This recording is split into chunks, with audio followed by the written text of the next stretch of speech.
Seni məndən alıb apardı qatar. Ha qaçdım dırınca çata bilmədim.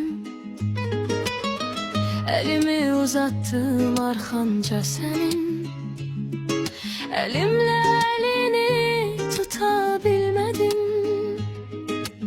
O qatar gözümdən yox oldu etdi. Məni bir soyuq sərt külək bürüdü. Ayağım tutuldu hirsten əsəbdən. Sanki mələyim də bunu görürdü. Dinib tanışmadı dilim kimseyle. Başımı bir acı karanlık aldı. Ebedi yok oldu gözünden itti.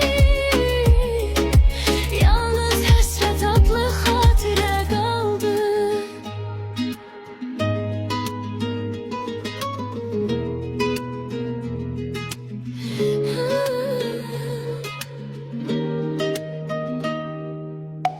Seni məndən alıb apardı qatar. Ha qaçdımlınca çata bilmədim.